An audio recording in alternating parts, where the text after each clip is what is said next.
নমস্কার বন্ধুরা, grassroot solution চ্যানেলে তোমাদের স্বাগত। আজ তোমাদের একটি সায়েন্সের গুরুত্বপূর্ণ চ্যাপ্টার নিয়ে ডিসকাস করব। সেটি হলো সেল থিওরি, কোষতত্ত্ব। সেল সেল নিয়ে আমরা যে স্টাডিটা করি সেটাকে বলা হয় সাইটোলজি। সেল নিয়ে স্টাডিটাকে বলা হয় সাইটোলজি। এখানে তোমাদের দুটো সেলের ছবি দেওয়া আছে। এটি হলো প্রাণী কোষ, এটি হলো উদ্ভিদ কোষ। ঠিক আছে, এই প্রাণী কোষ উদ্ভিদ কোষ নিয়ে আমরা আজকে পড়বো এবং দুটোই বিস্তারিতভাবে পড়বো। এবার কোষের প্রথমে আমরা জানতে হবে আবিষ্কার কে করেছিল। কোষের আবিষ্কার। কোষ কি? কোষ হলো জীবনের মৌলিক গঠনগত ও কার্যকরী একক। মানে সব থেকে ফান্ডামেন্টাল যেটা একক আছে সেটা হলো কোষ। মানে আমাদের বডি অনেক কিছু নিয়ে গঠিত। এবার এই সব কিছুর মধ্যে যেটা সব থেকে ফান্ডামেন্টাল জিনিস সেটা হলো কোষ।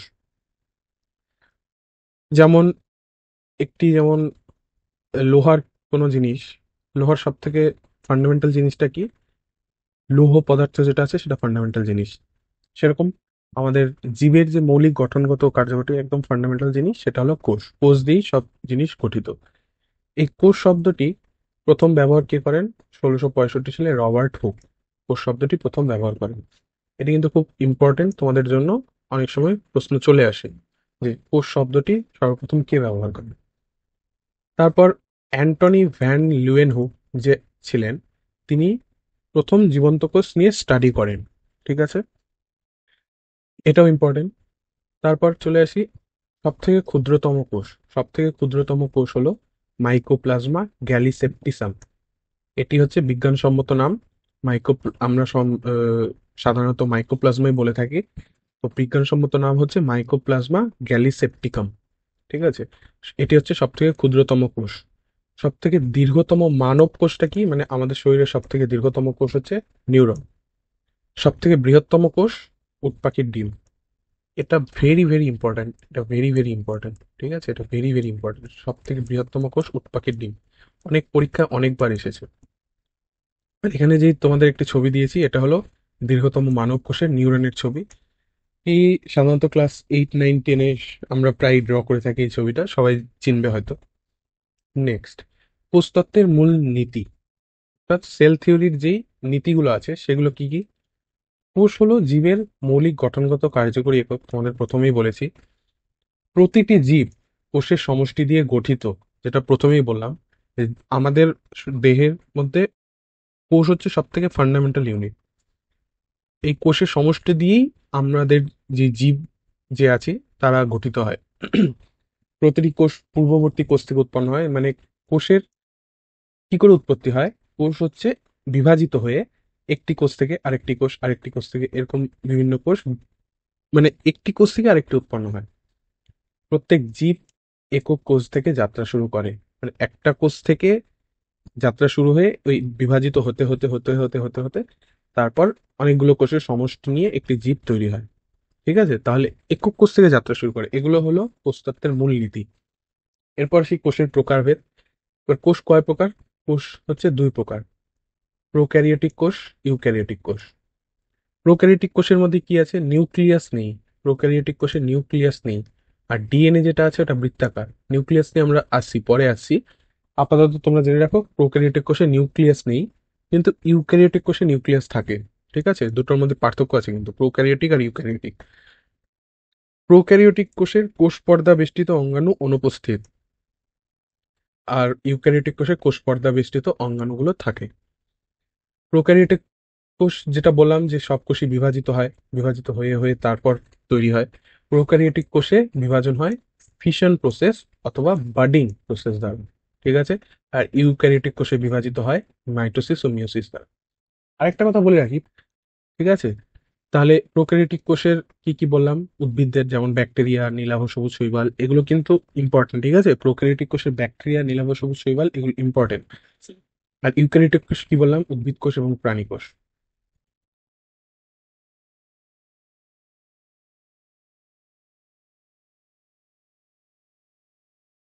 নেক্সট চলে আসি কোষের গঠন। এবার এই কোষ কি কি দিয়ে গঠিত? এই আমরা একটা কোষের ছবি দেখতে পাচ্ছি এখানে, এটা কোষের ছবি। এবার এই কোষে অনেক কিছু আছে। সর্বপ্রথম এবং যেটা ইম্পর্টেন্ট উদ্ভিদ কোষের জন্য সেটা হলো কোষ প্রাচীর। এই কোষ প্রাচীর কিন্তু প্রাণীদের থাকে না, এটি উদ্ভিদ কোষের কোষ পর্দার বাইরে অবস্থিত।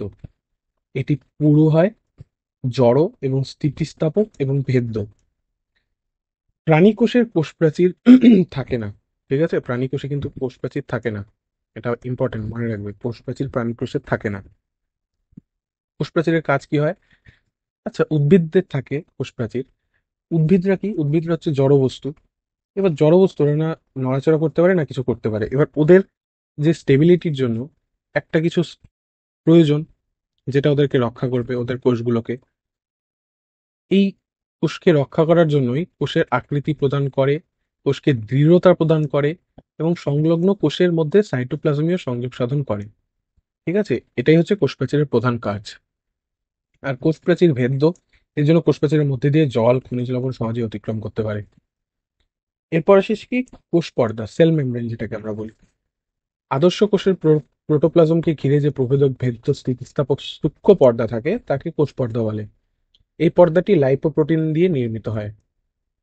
এই যে কোষ পর্দা যেটা আছে সেটা হচ্ছে প্রোটোপ্লাজম। প্রোটোপ্লাজম আমরা আসছি, এই প্রোটোপ্লাজম হচ্ছে এই কোষের যে তরল পদার্থটা থাকে সেটাকে হচ্ছে প্রোটোপ্লাজম বলে। এই প্রোটোপ্লাজমটা যেটাকে বেষ্টিত করে, প্রোটোপ্লাজম যেটাকে বেষ্টিত করে থাকে সেটি হচ্ছে কোষ পর্দা। ঠিক আছে? এটি দুটির ক্ষেত্রেই থাকে, প্রাণী কোষেও থাকে, উদ্ভিদ কোষেও থাকে। এদের কাজ কি? প্রোটোপ্লাজমকে রক্ষা করা, কোষের আকৃতি প্রদান, কুসংজ্ঞানু সৃষ্টি করা। এই যে যত কুসংজ্ঞান আমরা পড়বো সব এই প্রোটোপ্লাজমের মধ্যেই থাকে। ঠিক আছে? কোষান্তর ব্যাপন, অভিস্রবণে সহায়তা করা কোষ পর্দার প্রধান কাজ। নেক্সট আসছি আমরা প্রোটোপ্লাজম। প্রোটোপ্লাজম কি? আদর্শ কোষের কোষ পর্দা বেষ্টিত যে অর্ধতরল, কোলয়েডাল ও জেলির মতো সজীব পদার্থ থাকে তাকে প্রোটোপ্লাজম বলে। এবার প্রোটোপ্লাজমের প্রধান দুটি অংশ হলো নিউক্লিয়াস ও সাইটোপ্লাজম। প্রোটোপ্লাজমে প্রধান যেটি থাকে, একটি থাকে নিউক্লিয়াস, যেটি প্রোটোপ্লাজমের মধ্যে থাকে। আর নিউক্লিয়াসের চারিপাশে যে তরল পদার্থটা থাকে সেটি হলো সাইটোপ্লাজম। ঠিক আছে? পার্কিনজি, বিজ্ঞানী পার্কিনজি 1840 খ্রিস্টাব্দে সর্বপ্রথম প্রোটোপ্লাজম শব্দটির প্রচলন করেন। আর টমাস হেক্সেলের মতে প্রোটোপ্লাজমই হলো জীব ভৌত আধার, ফিজিক্যাল বেসিস অফ লাইফ। এবার প্রোটোপ্লাজমের মধ্যে কি থাকে? জল থাকে, প্রোটিন থাকে, স্নেহ পদার্থ, কার্বোহাইড্রেট, নিউক্লিক অ্যাসিড প্রভৃতি জৈব বস্তু দ্বারা গঠিত একটি সজীব পদার্থ প্রোটোপ্লাজম। মনে থাকবে? এরপর আসছি, এই যে প্রোটোপ্লাজম যেটা বললাম, প্লাজমা মেমব্রেনের ভিতরের অংশটা প্রোটোপ্লাজম। প্লাজমা মেমব্রেন মানে কোষ পর্দা, কোষ পর্দার ভেতরে যেটি থাকে সেটি হচ্ছে প্রোটোপ্লাজম। এই যে এখানে ছবি দেখতে পাচ্ছ, ছবিতে দেখে ভালো মতো বুঝতে পারবে। প্রোটোপ্লাজম কি কি নিয়ে গঠিত বললাম? জল, আয়ন, প্রোটিন, জৈব যৌগ ইত্যাদি দ্বারা গঠিত। এই যে এখানে যেগুলো আছে এগুলো হচ্ছে জল, প্রোটিন, আয়ন, এগুলো এখানে থাকে। প্রোটোপ্লাজমের কি বললাম? দুটো ভাগ। একটি হচ্ছে সাইটোপ্লাজম, যেটি নিউক্লিয়াসের বাইরের তরল। নিউক্লিয়াসের বাইরে, এই যে এটা নিউক্লিয়াস, এই নিউক্লিয়াসের বাইরে এই যে নীল নীল দেখতে পাচ্ছ এগুলো হচ্ছে সাইটোপ্লাজম। আর একটা হচ্ছে নিউক্লিওপ্লাজম। নিউক্লিওপ্লাজম কি? নিউক্লিওপ্লাজম হচ্ছে নিউক্লিয়াসের ভেতরে যে তরল পদার্থ থাকে সেটি হচ্ছে নিউক্লিওপ্লাজম। ওটা পরে আসছি। নেক্সট আমরা পড়ি নিউক্লিয়াস সম্পর্কে। নিউক্লিয়াসটা কি? নিউক্লিয়াস আমরা যে পড়লাম প্রোটোপ্লাজমের সর্বাপেক্ষা ঘন, গোলাকার এবং দ্বি একক পর্দা বিশিষ্ট অংশ। মনে রাখবে এটি দ্বি পর্দা বিশিষ্ট, মানে দুটো পর্দা, একটা ভেতরের দিকে একটা বাইরের দিকে। নিউক্লিয়াসের অংশগুলো কি? নিউক্লিয় আবরণী, নিউক্লিয়ার মেমব্রেন যেটাকে বলি, এটি হচ্ছে দ্বি একক পর্দা যা নিউক্লিয়াসকে বেষ্টন করে থাকে। দ্বি একক কেন? একটি বাইরে থাকে, একটি ভেতরের দিকে থাকে পর্দা। এরপর বললাম যেটা নিউক্লিওপ্লাজম। নিউক্লিওপ্লাজম কি? নিউক্লিয়াসের মধ্যস্থ সান্দ্র তরল। এই যে নিউক্লিয়াস, নিউক্লিয়াসের ভেতরেও তো এই যে তরলটা আছে, নিউক্লিয়াসের ভেতরেও তরল আছে, সেটা হচ্ছে নিউক্লিওপ্লাজম। তোমাদেরকে আগের স্লাইডেই বললাম। নিউক্লিওপ্লাজমে প্রধানত ডিএনএ, আরএনএ ছাড়াও হিস্টোন এবং হিস্টোনবিহীন প্রোটিন থাকে। এটা অতটা ইম্পর্টেন্ট না, তোমাদের নিউক্লিওপ্লাজম কি সেটা জানতে হবে। নিউক্লিওপ্লাজম কি? নিউক্লিয়াসের ভেতরের যে প্রোটিন, যে তরল পদার্থ থাকে সেটা হচ্ছে নিউক্লিওপ্লাজম। এরপর আসি নিউক্লিওলাস। নিউক্লিওলাসটা কি? নিউক্লিয়াস মধ্যস্থ ঘন গোলাকার অংশ। এই অঞ্চলে 4 প্রকারের আরএনএ, রাইবোজোমাল প্রোটিন ইত্যাদি থাকে। এই যে এখানে নিউক্লিওলাস যেটা দেখতে পাচ্ছ, এই গোল অংশটা হচ্ছে নিউক্লিওলাস। এটা হচ্ছে ঘন গোলাকার অংশ একটা হয়। এখানে 4 প্রকার আরএনএ থাকে, রাইবোজোমাল প্রোটিন ইত্যাদি থাকে। আর হচ্ছে এই যে বাইরে যেগুলো দেখতে পাচ্ছ সরু সরু সুতোর মতো, এগুলোকে বলা হচ্ছে নিউক্লিয়ার রেটিকুলাম অথবা নিউক্লিয়ার জালিকা। নিউক্লিয়াস মধ্যস্থ সুতোর মতো জালিকাকার ক্রোমাটিন তন্তু কোষ বিভাজনকালে এই সূত্রাকার অংশ ঘন ও কুণ্ডলীকৃত হয়ে ক্রোমোজোম সৃষ্টি করে। এই ক্রোমোজোম কিন্তু খুব ইম্পর্টেন্ট, এটা আমরা নেক্সট ক্লাসে পড়বো।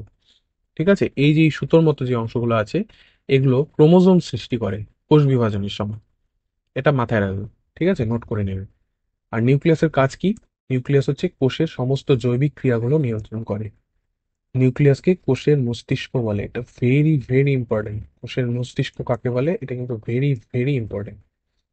কোষের মস্তিষ্ক পড়বো, আরো পরে আমরা আরো একটা কোষের পাওয়ার হাউস পড়বো। এটা নোট করে রাখবে, কোষের মস্তিষ্ক কাকে বলে, নিউক্লিয়াসকে বলে। ঠিক আছে, এরপর আসি কোষীয় অঙ্গসমূহ। এবার কোষের ভেতরে নিউক্লিয়াস সাইটোপ্লাজম আছে। এবার এই সাইটোপ্লাজমের ভেতরে বিভিন্ন কোষের অঙ্গগুলো থাকে, আমাদের যেমন হাত পা কান নাক এগুলো থাকে, সেরকম কোষের মধ্যেও সাইটোপ্লাজমের মধ্যে বিভিন্ন অঙ্গ থাকে। সে অঙ্গগুলো কি? প্রধান প্রধান অঙ্গ হলো mitochondria, ribosome, endoplasmic reticulum, Golgi body, lysosome, vacuole. এছাড়াও উদ্ভিদ কোষে আরো কিছু থাকে, সেগুলো আমরা এখানে মেনশন করিনি, সেগুলো আমাদের নেক্সট ক্লাসে পড়বো। প্রথমে আসি মাইটোকন্ড্রিয়া। মাইটোকন্ড্রিয়া যে এরকম একটা শেপের হয়, দেখতে পাচ্ছ, এরকম শেপের হয়। প্রথম 1886 সালে অল্টম্যান আবিষ্কার করেন মাইটোকন্ড্রিয়া। মাইটোকন্ড্রিয়া কি হয়? শক্তি উৎপাদনের অঙ্গাণু যেটা আছে, সেটা হচ্ছে মাইটোকন্ড্রিয়া পাওয়ার হাউস। তাহলে প্রথমে আমরা পড়লাম কোষের মস্তিষ্ক কাকে বলে, এখন আমরা পড়ছি কোষের পাওয়ার হাউস। কোষের পাওয়ার হাউস কি? কোষের পাওয়ার হাউস হলো মাইটোকন্ড্রিয়া। এটা কিন্তু ভেরি ভেরি ইম্পর্টেন্ট, অনেক পরীক্ষায় এসেছে, ভেরি ভেরি ইম্পর্টেন্ট। এখানে কি হয়? এটিপি সংশ্লেষ হয়, এটিপি অ্যাডিনোসিন ট্রাইফসফেট। এটিপির ফুল ফর্ম অ্যাডিনোসিন ট্রাইফসফেট, এই যে এখানে লেখা আছে অ্যাডিনোসিন ট্রাইফসফেট। এটিপি কি? মাথায় প্রশ্ন আসতে পারে, এটিপি কি? এটিপি হলো আমাদের যেমন কারেন্সি আছে rupees, Indian currency rupees, American currency dollar, সেরকম এটিপি হলো কোষের এনার্জি কারেন্সি। এটিপি হলো কোষের এনার্জি কারেন্সি। ঠিক আছে, কোষের মধ্যে যে এনার্জিটা হয়, যে এনার্জিটা আমাদের সব জায়গা থেকে পাই, মানে সেটাকে বলে হচ্ছে এটিপি, অ্যাডিনোসিন ট্রাইফসফেট। এবার যেমন কি আমাদের একটা পাওয়ার হাউস থাকে, পাওয়ার হাউস থেকে বিদ্যুৎ সংযোগ হয়, এর জন্য আমাদের বাড়ি ঘরে লাইট ফ্যান জ্বলে। সেরকম এই মাইটোকন্ড্রিয়ায় যে এটিপি সংশ্লেষ হয়, এই এটিপি সংশ্লেষের জন্যই আমাদের সারা শরীরে এনার্জিটা আমরা পাই, এর জন্য এটা পাওয়ার হাউস। ঠিক আছে, মাইটোকন্ড্রিয়া পাওয়ার হাউস। মাইটোকন্ড্রিয়া দ্বিস্তর ঝিল্লি দ্বারা বেষ্টিত থাকে, দুটো পর্দা থাকে। ভেতরে থাকে ক্রিস্টি, ভেতরের পর্দাটাকে ক্রিস্টি বলে, এই যে এখানে ক্রিস্টি ডায়াগ্রামে দেখতে পাবে ক্রিস্টি। ক্রিস্টি থাকে, প্রোক্যারিওটে থাকে না, শুধু ইউক্যারিওটে থাকে। প্রথমেই যেটা বললাম প্রোক্যারিওটিক কোষ, ইউক্যারিওটিক কোষ। প্রোক্যারিওটিক কোষ বলতে কাদের কাদের? ব্যাকটেরিয়া, নীলাভ সবুজ শৈবাল, তাদের কিন্তু মাইটোকন্ড্রিয়া থাকে না। ঠিক আছে, ইউক্যারিওটিক কোষ মানে যারা উদ্ভিদ কোষ আর প্রাণী কোষেই খালি মাইটোকন্ড্রিয়া থাকে। এখানে কিভাবে অ্যাডিনোসিন ট্রাইফসফেটের সৃষ্টি হয়? সমাজ শ্বসনের তৃতীয় পর্যায়ে ক্রেবস চক্র, চতুর্থ পর্যায়ে ইলেকট্রন ট্রান্সপোর্ট চেইনের বিক্রিয়া সমূহ মাইটোকন্ড্রিয়াতে সংঘটিত হয়। এর মাধ্যমে এটিপিটা অনুসংশ্লেষ করে, যা সকল শক্তির উৎস বলে মাইটোকন্ড্রিয়াকে পাওয়ার হাউস অফ সেল বা কোষের শক্তিঘর বলা হয়। এত কিছু তোমাদের জানার দরকার নেই, খালি এটা জানবে এটিপি। এটিপি হচ্ছে পাওয়ার জেনারেট করছে, এজন্য এটাকে আমরা মাইটোকন্ড্রিয়াকে পাওয়ার হাউস বলছি। নেক্সট হচ্ছে এন্ডোপ্লাজমিক রেটিকুলাম। এন্ডোপ্লাজমিক রেটিকুলাম আদর্শ কোষে সাইটোপ্লাজমে একক পর্দা বিশিষ্ট নিউক্লিয় পর্দা থেকে কোষ পর্দা পর্যন্ত বিস্তৃত যে নালিকার মতো অঙ্গাণুগুলো কোষের সাইটোপ্লাজমকে অসংখ্য আয়তাকার প্রকোষ্ঠে ভাগ করে, তাদের এন্ডোপ্লাজমিক রেটিকুলাম বলে। এরা দুই রকমের হয়, একটা হচ্ছে রাফ ইয়ার, একটা হচ্ছে স্মুথ ইয়ার। এটার কাজ কি ইয়ারের? এন্ডোপ্লাজমিক রেটিকুলাম প্রোটিন সংশ্লেষ ও ফ্যাটি অ্যাসিড বিপাক নিয়ন্ত্রণ করে এবং সাইটোপ্লাজমের কাঠামো গঠন করে। এই যে এখানে একটা তোমরা প্রাণী কোষ দেখতে পাচ্ছ, এখানে এখানে মাইটোকন্ড্রিয়াটা থাকে। তারপর আমরা এন্ডোপ্লাজমিক রেটিকুলাম যেটা থাকলাম সেটা হচ্ছে এই যে এটা নিউক্লিয়াস, নিউক্লিয়াসের বাইরের দিকে এন্ডোপ্লাজমিক রেটিকুলাম গুলো থাকে। ঠিক আছে, এই যে বাইরের দিক, এই যে বাইরের দিকে যে দেখতে পাচ্ছ এরকম, এগুলো হচ্ছে এন্ডোপ্লাজমিক রেটিকুলাম। এগুলো মাইটোকন্ড্রিয়া, এগুলো মাইটোকন্ড্রিয়া আমরা আগেই পড়লাম। সাইটোপ্লাজম, এই যে তরলটাকে সাইটোপ্লাজম বলে। রিলেট করতে পারছো ছবি দেখে দেখে? হ্যাঁ। এরপর আসবো আমরা গলগি বডিস। এন্ডোপ্লাজমিক রেটিকুলামের কাজ পড়লাম, প্রোটিন সাকসেস ও ফ্যাটি অ্যাসিড বিপাক নিয়ন্ত্রণ করে। এবার গলগি বডিস, গলগি বডিস কি, এই যে ছবিতে হচ্ছে এগুলো হচ্ছে গলগি বডিস। আদর্শ কোষের সাইটোপ্লাজমে নিউক্লিয়াসের নিকটে কতগুলি ক্ষুদ্র ক্ষুদ্র গহ্বর ও চ্যাপ্টা থলির মতো অংশ নিয়ে গঠিত একক পর্দা ঘেরা যে অঙ্গাণু কোষের ক্ষরণ নিয়ন্ত্রণ করে তাদের গলগি বডিস বলে। উদ্ভিদ কোষের ক্ষেত্রে গলগি বডির অংশগুলি কিছুটা বিক্ষিপ্ত হয়ে থাকে, তাই এদের ডিকটিওজোম বলে। এটা কিন্তু কোশ্চেন আসতে পারে, উদ্ভিদ কোষের গলগি বডিসকে কি বলে? ডিকটিওজোম। উদ্ভিদ কোষের গলগি বডিসকে ডিকটিওজোম বলে। ঠিক আছে, উদ্ভিদ কোষের গলগি বডিসকে ডিকটিওজোম বলে। গলগি বডির অংশগুলো কি? সিস্টার্নি বা ল্যামেলি, মাইক্রোভেসিকল এবং ভ্যাকিউল। গলগি বডিকে প্রথম পর্যবেক্ষণ করেন জর্জ, কিন্তু প্রথম বর্ণনা করেন সি গলগি, তাই ওনার নাম অনুযায়ী এটার নাম রাখা হয়েছে গলগি বডি। এটার কাজ কি? কোষের বিভিন্ন ক্ষরিত পদার্থ যেমন উৎসেচক, হরমোন, প্রোটিন ইত্যাদি পরিবহন ও ক্ষরণ করে এবং খাদ্যবস্তুর সঞ্চয় ভাণ্ডার হিসেবে কাজ করে। এন্ডোপ্লাজমিক রেটিকুলামের ছবি পড়লাম আমরা অলরেডি। নিউক্লিয়াস ও প্লাজমা মেমব্রেনের সাথে যুক্ত নলাকার জাল। এন্ডোপ্লাজমিক রেটিকুলাম দুই ধরনের হয়, একটা স্মুথ, একটা রাফ। রাফের কাজ কি? রাইবোসোম যুক্ত প্রোটিন সংশ্লেষে সাহায্য করা। স্মুথের কাজ হচ্ছে লিপিড সংশ্লেষে সাহায্য করা। আর এটির প্রধান কাজ যান্ত্রিক সমর্থন ও পরিবহনে ভূমিকা রাখে। এই যে এখানে ছবি দেখতে পাচ্ছ, এখানে যে দানা দানাগুলো আছে এগুলো হচ্ছে রাইবোসোম। এখানকার এই যে এই বাইরের পার্ট গুলো যেটা আছে, এই যে এগুলো, এগুলো হচ্ছে রাফ, রাফ এন্ডোপ্লাজমিক রেটিকুলাম। আর এই যে পাইপের মতো কিছু দেখতে পাচ্ছ, পাইপের মতো, এগুলোকে বলা হচ্ছে স্মুথ এন্ডোপ্লাজমিক রেটিকুলাম। তারপর গলগি বডি, ক্যামেলো গলগি আবিষ্কার করেন বললাম। কাজ কি? কোষে প্রোটিন ও লিপিডের প্যাকেজিং ও পরিবহনের কাজ করে। হ্যাঁ, এরা হচ্ছে প্রোটিন লিপিডের প্যাকেজিং ও পরিবহন। ঠিক যেমন ফ্লিপকার্ট কি করছে, ফ্লিপকার্টে এক জায়গায় কিছু প্রোডাক্ট গুলো আসছে, তারপর সেখান থেকে প্যাকেজিং হচ্ছে, প্যাকেজিং হয়ে ডেলিভারি হচ্ছে তোমাদের বাড়িতে। সেরকম এই কোষের ভেতরে গলগি বডি হচ্ছে এই ফ্লিপকার্টের কাজটি করছে, প্যাকেজিং করছে, লিপিড প্রোটিন এগুলো প্যাকেজ করে সারা বডিতে আমাদের প্রোটিন লিপিড যেখানে যেখানে প্রয়োজন সেগুলো ছড়িয়ে দেয়। ঠিক আছে, গলগি বডির কাজ কিন্তু মনে রাখবে, প্রোটিন লিপিডের প্যাকেজিং ও পরিবহনে কাজ করে। উদ্ভিদে বেশি পাওয়া যায়। আর উদ্ভিদের গলগি বডিজকে কি বলে? ডিকটিওজোম। তোমাদের বললাম গলগি বডিজ এরকম দেখতে। ঠিক আছে, এগুলোকে বলে সিস্টার্নি, এগুলোকে বলে লুমেন। ছবিটা দেখলে দেখবে ভালো মতো বোঝা যাবে। নেক্সট আসি আমরা লাইসোজোম। লাইসোজোমটা কি? লাইসোজোম হচ্ছে প্রাণী কোষের সাইটোপ্লাজমে একক পর্দা বিশিষ্ট উৎসেচকপূর্ণ গোলাকার বা বর্তুলাকার ক্ষুদ্র থলির মতো যেসব অঙ্গাণু কোষাভ্যন্তরীয় পরিপাকে সাহায্য করে তাদেরই লাইসোজোম বলে। লাইসোজোমে আত্মঘাতী থলি বলা হয়, এটা খুব ইম্পর্টেন্ট, ভেরি ভেরি ইম্পর্টেন্ট। আত্মঘাতী থলি, আত্মঘাতী থলি বলা হয়। কোষীয় বস্তু পরিপাকে অংশ নেয়। ঠিক আছে, এরা পরিপাক করে। তারপর আসি রাইবোজোম। রাইবোজোম তোমাদের স্মুথ এন্ডোপ্লাজমিক রেটিকুলামে দেখালাম যে দানাদার অংশগুলো থাকে। এই যে কোষের সাইটোপ্লাজমে বিক্ষিপ্তভাবে এন্ডোপ্লাজমিক রেটিকুলাম, নিউক্লিয় পর্দা এবং নিউক্লিওলাসে অবস্থানকারী প্রোটিন সংশ্লেষে সক্ষম অতি ক্ষুদ্র, প্রায় গোলাকার বা ডিম্বাকার পর্দাবিহীন অঙ্গাণুগুলোকে রাইবোজোম বলে। তোমাদের ছবিতে দেখালাম ছোট ছোট ক্ষুদ্র। প্রতিটি রাইবোজোম দুইটি অধঃএকক নিয়ে গঠিত। রাইবোজোমের শতকরা 50 ভাগ আরএনএ, 50 ভাগ হিস্টোন জাতীয় প্রোটিন দ্বারা গঠিত। এই রাইবোজোমই কিন্তু প্রোটিনটা সংশ্লেষ হয়। ঠিক আছে, এই জন্য এটিকে বলা হয় প্রোটিন ফ্যাক্টরি। রাইবোজোম প্রোটিন সংশ্লেষ করা এর মূল কাজ। রাইবোজোমকে বলে প্রোটিন ফ্যাক্টরি। এগুলো প্রত্যেকটি জিনিস যেগুলো বলছি ভালো মতো নোট করে নেবে। এগুলো প্রত্যেকটি জিনিস ইম্পর্টেন্ট। ছোট ছোট কোশ্চেন তোমাদের এমসিকিউ কোশ্চেন, এমসিকিউ যেহেতু আসে সেজন্য প্রত্যেকটি ছোট ছোট মাইনিউট ডিটেলস গুলো ইম্পর্টেন্ট। তাহলে এখন অব্দি আমরা কি কি পড়লাম? নিউক্লিয়াসকে বলা হয় কোষের মস্তিষ্ক। রাইবোজোমকে কি বলা হয়? রাইবোজোমকে বলা হয় প্রোটিন ফ্যাক্টরি। তারপর মাইটোকন্ড্রিয়াকে কি বলা হয়? মাইটোকন্ড্রিয়াকে বলা হয় পাওয়ার হাউস অফ সেল। তারপর সেন্ট্রোজোমে আসি। প্রাণীকোষের সাইটোপ্লাজমে নিউক্লিয়াসের কাছে পর্দাবিহীন সেন্ট্রিওল ও সেন্ট্রোস্ফিয়ার নিয়ে গঠিত যে তারকার মতো অঙ্গাণু কোষ বিভাজনকালে বেমতন্তু গঠন করে তাদের সেন্ট্রোজোম বলে। কাজ কি? প্রাণীকোষ বিভাজনের সময় বেমতন্তু গঠন করা। এটি তোমাদের অত লাগবে না, জাস্ট একবার দেখে নাও তাহলেই হবে। লাইসোজোম যেটা বললাম, লাইসোজোমের ছবিটা এরকম হয়। লাইসোজোম কি করছে? লাইসোজোম কি বলা হয়? সুইসাইডাল ব্যাগ, আত্মঘাতী থলি যেটা বললাম, সুইসাইডাল ব্যাগ। এটি 1955 সালে ডে ডোভে আবিষ্কার করেন। হাইড্রোলাইটিক এনজাইম থাকে, ভেতরের উপাদান হজম করে।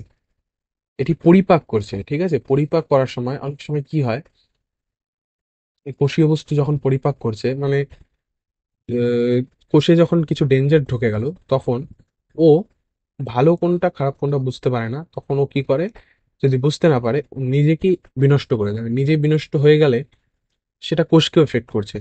এর জন্য নিজে বিনষ্ট হয়ে কোষটাকেও নষ্ট করে দিল, সেই জন্য এটাকে সুইসাইডাল ব্যাগ বলা হয়। এরপর রাইবোজোম। রাইবোজোম 1955 সালে জর্জ পালাডে আবিষ্কার করেন। মেন কাজ কি বললাম, আরএনএ ও প্রোটিন দ্বারা গঠিত, ঝিল্লি দ্বারা আবৃত। মেইন কাজ প্রোটিন সংশ্লেষ। রাইবোসোম হচ্ছে protein factory. Ribosome protein factory, মনে রাখবেন, ribosome protein factory. Next centrosome. Centrosome শুধুমাত্র প্রাণী কোষে পাওয়া যায়। দুটি সেন্ট্রিওল নিয়ে গঠিত। এই যে সিলিন্ড্রিক্যাল যেটা আছে এগুলো হচ্ছে সেন্ট্রিওল, একটা ডটার সেন্ট্রিওল আর একটা মাদার সেন্ট্রিওল। দুটি সেন্ট্রিওল নিয়ে গঠিত। কোষ বিভাজনে স্পিন্ডল ফাইবার যেটা বললাম বেমতন্তু গঠন করে, সেটাই হচ্ছে সেন্ট্রোজোমের কাজ। এরপর আসি প্লাস্টিড। এই যে বললাম উদ্ভিদ কোষেরও কিছু সেল অর্গানেলস আছে, কোষ অঙ্গাণু। এই উদ্ভিদ কোষের একটি গুরুত্বপূর্ণ কোষ অঙ্গাণু হচ্ছে প্লাস্টিড। শুধুমাত্র উদ্ভিদ কোষেই পাওয়া যাচ্ছে। এটি তিন ধরনের হয়, ক্লোরোপ্লাস্ট, ক্রোমোপ্লাস্ট, লিউকোপ্লাস্ট। ক্লোরোপ্লাস্ট কি? ক্লোরো মানে ক্লোরোফিল, ক্লোরোফিল মানে সবুজ রঞ্জক, যেটা সালোক সংশ্লেষ, এটা সালোক সংশ্লেষ হবে, সালোক সংশ্লেষে সাহায্য করে। ক্রোমোপ্লাস্ট কি? ক্রোমো মানে কালার, কালার মানে ফুলে যে আমরা, এই যে জবা ফুল লাল হয়, তারপর অপরাজিতা ফুল সাদা হয়, এগুলোর জন্য কে দায়ী? ক্রোমোপ্লাস্ট, ঠিক আছে? ক্রোমোপ্লাস্ট ফুল ও ফলে রং প্রদান করে, যেমন আম সবুজ হয়, আপেল লাল হয়, এগুলো সবকিছুর জন্য দায়ী ক্রোমোপ্লাস্ট। আর লিউকোপ্লাস্ট কি? লিউকোপ্লাস্টের কাজ হচ্ছে ভেতরের কাজ, খাদ্য সঞ্চয় করে, স্টার্চ, চর্বি, প্রোটিন যেটা উদ্ভিদের মধ্যে আছে সেগুলো সঞ্চয় করে রাখে। এরপর আসি ভ্যাকুওল। ভ্যাকুওল হচ্ছে তরল ভরা অঙ্গাণু, যেটা উদ্ভিদে খুব বড় থাকে, মানে 90% কোষের 90% ভ্যাকুওল থাকে এবং প্রাণীতে খুব ছোট থাকে। টোনোপ্লাস্ট দ্বারা পরিবেষ্টিত হয়। এই যে এখানে এই যে টোনোপ্লাস্ট, এটা যে বাইরের আবরণটাকে টোনোপ্লাস্ট বলা হচ্ছে এখানে। আর কাজ কি? অমি সংস্থান, নিয়ন্ত্রণ ও পদার্থ সঞ্চয়। এটার ভেতরেও সঞ্চয় করে রাখে, এটার ভেতরে যে সেল স্যাপটা আছে এটা সঞ্চয় করে রাখে, ঠিক আছে? এরপর একটা অ্যানিমেল সেলের ছবি দিয়েছি এখানে, তোমাদের যেগুলো পড়ালাম সবগুলো রিলেট করতে পারবে। এটা কি? এটা হচ্ছে নিউক্লিয়াস। নিউক্লিয়াসের ভেতরের যে গোলাকার অংশ এটাকে বললাম আমরা নিউক্লিওলাস। নিউক্লিয়াসের বাইরে যেটা থাকে, নিউক্লিয়াসের বাইরে এগুলোকে কি বলে? Endoplasmic reticulum. তার মধ্যে আছে এগুলো হচ্ছে রাফ এন্ডোপ্লাজমিক রেটিকুলাম, আর কিছু কিছু আছে স্মুথ এন্ডোপ্লাজমিক রেটিকুলাম। এই যে বাইরের যেগুলো পাইপের মতো অংশ এগুলো হচ্ছে স্মুথ এন্ডোপ্লাজমিক রেটিকুলাম। তারপর কি? রাইবোজোম। রাইবোজোমে যে দানাদার অংশগুলো যেটা দেখিয়েছিলাম এন্ডোপ্লাজমিক রেটিকুলামে, রাফ এন্ডোপ্লাজমিক রেটিকুলামে রাইবোজোম থাকে, ঠিক আছে? তারপরে যে গলগি বডিস। গলগি বডিসের কাজ কি? এরা প্রোটিন লিপিড প্যাকেজিং করে ও পরিবহন করে। তারপর ভ্যাকুওল যেটা বললাম, প্রাণী কোষে ভ্যাকুওল খুব ছোট, কিন্তু উদ্ভিদ কোষে আমরা দেখবো নেক্সট উদ্ভিদ কোষে ভ্যাকুওলটা খুব বড় থাকে। তারপর কি? সেন্ট্রোজোম। এই যে সেন্ট্রোজোম তোমাদের পড়ালাম। মাইটোকন্ড্রিয়া রয়েছে। তারপর আর কি রয়েছে? এই যে এটাকে বলা হচ্ছে সেল মেমব্রেন, কোষ পর্দা। প্রাণী কোষে কিন্তু কোষ প্রাচীর থাকে না, সেল ওয়াল থাকে না, ঠিক আছে? লাইসোজোম, যেটা তোমাদের ছবি দেখালাম, এই যে লাইসোজোম এখানে রয়েছে। আর কিছু রয়েছে? গলগি বডি পড়লাম, সাইটোপ্লাজম, এই যে কোষের যে তরলটা আছে সেটাকে আমরা সাইটোপ্লাজম বললাম। তাহলে মোটামুটি রিলেট করা যাচ্ছে সব। তারপর আসছি আমরা প্ল্যান্ট সেল। প্ল্যান্ট সেলে কি বললাম? প্ল্যান্ট সেলে থাকবে ওদের রিজিডিটি প্রদান প্রদান করার জন্য, যেটা দৃঢ়তা আছে সেটা প্রদান করার জন্য বাইরে থাকবে একটা সেল ওয়াল, কোষ প্রাচীর। তার ভেতরে থাকবে সেল মেমব্রেন মানে কোষ পর্দা, ঠিক আছে? কোষ প্রাচীর, তার ভেতরে কোষ পর্দা। এই সবুজ যে অংশটা আছে এইটাকে বলবো হচ্ছে আমরা সাইটোপ্লাজম। তারপর যেটা মেইন জিনিস বললাম, প্ল্যান্ট সেলের ভেতরে 90% জায়গাটা কে অকুপাই করে বসে আছে? এটাকে মার্ক করে রাখবে। প্ল্যান্ট সেলের 90% জায়গা অকুপাই করে থাকে ভ্যাকিউল, ঠিক আছে? এই যে এই গোটা জিনিসটা হচ্ছে ভ্যাকিউল। এগুলো কি? এটা পড়ালাম প্লাস্টিড। এগুলো সব প্লাস্টিড, এগুলো কিন্তু মাইটোকন্ড্রিয়া না, এগুলো প্লাস্টিড, এগুলো হচ্ছে মাইটোকন্ড্রিয়া, ঠিক আছে? এগুলো সব মাইটোকন্ড্রিয়া। আর সেই যে সবুজ সবুজ দেখতে পাচ্ছ ওগুলো হচ্ছে প্লাস্টিড। তারপর আর কি কি দেখা যাচ্ছে, এটা হচ্ছে নিউক্লিয়াস, এটা হচ্ছে নিউক্লিওলাস, এগুলো কি এন্ডোপ্লাজমিক রেটিকুলাম, এগুলো সব এন্ডোপ্লাজমিক রেটিকুলাম। একটা স্মুথ, একটা রাফ। স্মুথের মধ্যে যেটা পাইপের মতো থাকে বললাম, সেখানে রাইবোজোম থাকে না, কিন্তু রাফের মধ্যে রাইবোজোম থাকে। ঠিক আছে?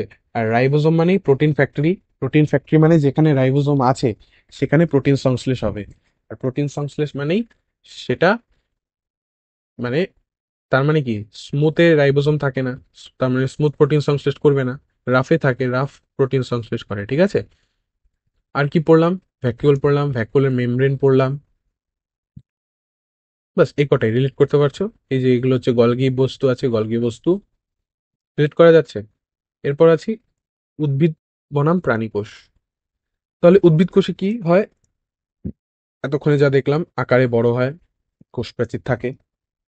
উদ্ভিদ কোষে প্লাস্টিড থাকে, যেটা প্রাণী কোষে প্লাস্টিড থাকে না।